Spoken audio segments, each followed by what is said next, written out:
పసితనపు ఛాయలు వీడి కౌమారంలోకి వచ్చాక పిల్లల్లో శారీరకంగానే కాదు ప్రవర్తన పరంగా కూడా చాలా మార్పులే కనిపిస్తూ ఉంటాయి. సినిమాల ప్రభావం, తోటి పిల్లల ఒత్తిడి కారణంగా కొంతమంది పిల్లలు చెడు అలవాట్ల వైపు మళ్లుతూ ఉంటారు. సిగరెట్, బీడీ, చుట్టా, గంజాయి వంటి వాటితో పాటు వీడియో గేమ్స్, పోర్న్ చూడటం వంటి వాటికి బాగా అలవాటు పడుతూ ఉంటారు. టీనేజ్లో పిల్లల్ని దారి మళ్లించే ఈ చెడు వ్యసనాలకు అడ్డుకట్ట వేసేందుకు తల్లిదండ్రులు ఏం చేయాలో, ఎలాంటి జాగ్రత్తలు తీసుకోవాలో ఇప్పుడు తెలుసుకుందాం.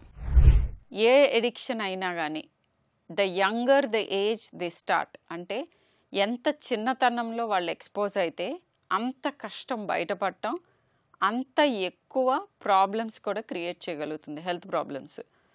మరి అయితే మమ్మల్ని ఏం చేయమంటారు? ఫస్ట్ థింగ్, ఎడిక్షన్స్లో మీరు గమనించుకోవాల్సింది ఏంటంటే మితిమీరిన గారాబాలు తగ్గించాలి, నెంబర్ 1. నెంబర్ 2, ఓపెన్గా డిస్కస్ చేయాలి.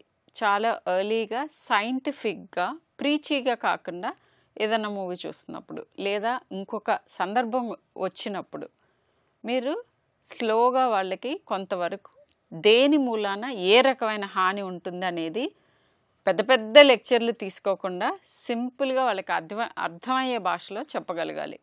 వాళ్ళు చేసిన వాటిని అప్రిషియేట్ చేయటం, చేయలేని వాటికి వాళ్ళ దృష్టిలో ఏ రకంగా ఎందుకు కష్టం అనిపిస్తోందో తెలుసుకోవటం.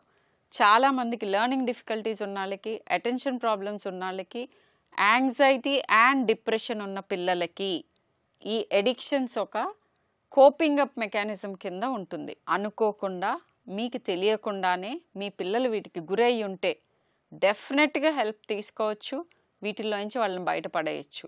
కానీ దానికి ఫస్ట్ మీకు కాన్ఫిడెన్స్ ఉండాలి, మీకు ఓపెన్ మైండ్ ఉండాలి, మీరు హెల్ప్ తీసుకొని మీ పిల్లలకి అందించాలి. ఇది వెరీ వెరీ ఇంపార్టెంట్.